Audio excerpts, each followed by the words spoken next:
Good morning, Sharon Junior High School. My name is Bailey. And I'm Zach. And today is Friday, December 2nd, 2016. Sixth graders, today is an A-Day.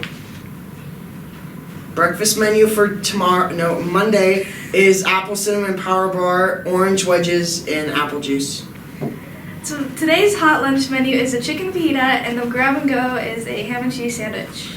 Hot lunch menu for Monday is pepperoni pizza, and grab and go is turkey and ham sandwich.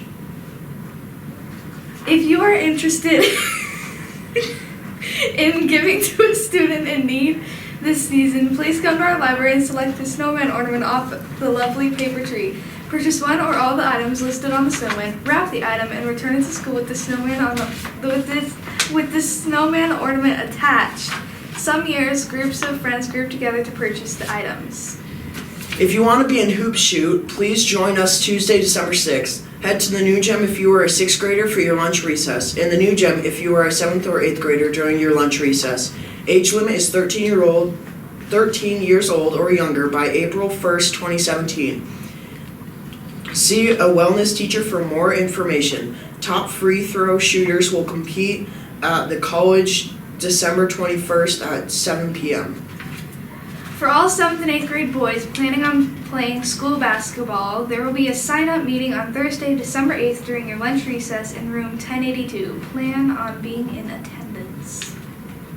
If you want to participate in the spelling bee, stop by Miss Hill's classroom, which is next to the library, for more information, either before or after school or during a lunch today.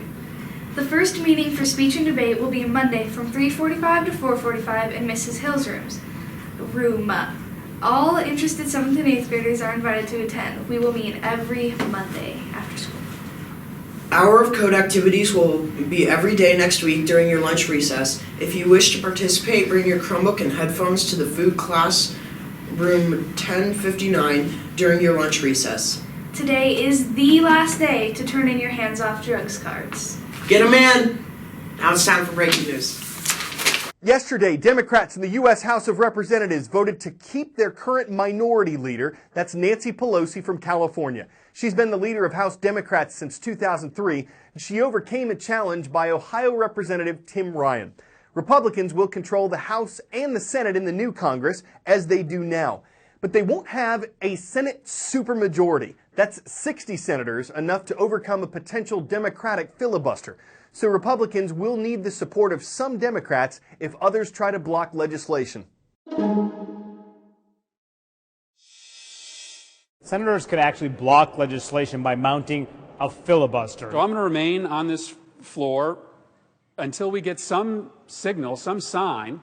I will speak until I can no longer speak. In the olden days, in a different time, in a different era, it wasn't used all that often. If people were to mount a filibuster, they'd actually come to the floor of the Senate. They would launch these long speeches for hours and hours and hours to try to delay and frustrate the will of the Senate.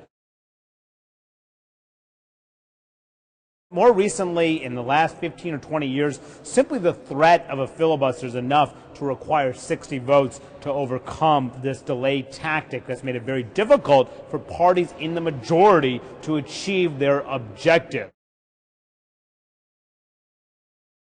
In the United States Senate, the minority is entitled to be heard. Not entitled to win, but entitled to be heard. Fast forward to the Obama years, Republicans mounted filibuster after filibuster to stop President Obama's agenda. I do so like green eggs and ham. The reason why the Democrats were successful at the time is that they had a supermajority of 60 votes in order to overcome a filibuster. They didn't need any Republican votes. Today, much different. Republicans are not in a supermajority. They're going to have 52 seats in the new Congress. That means they'll need 8 Democratic senators to break any filibuster.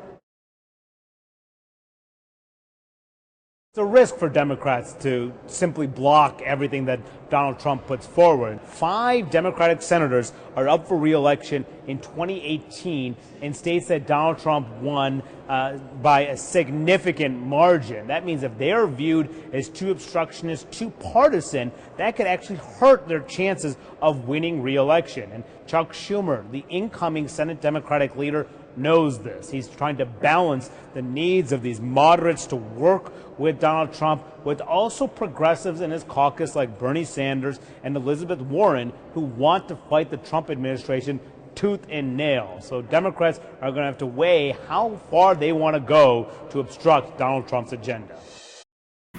Now please rise and join us for the Pledge of Allegiance.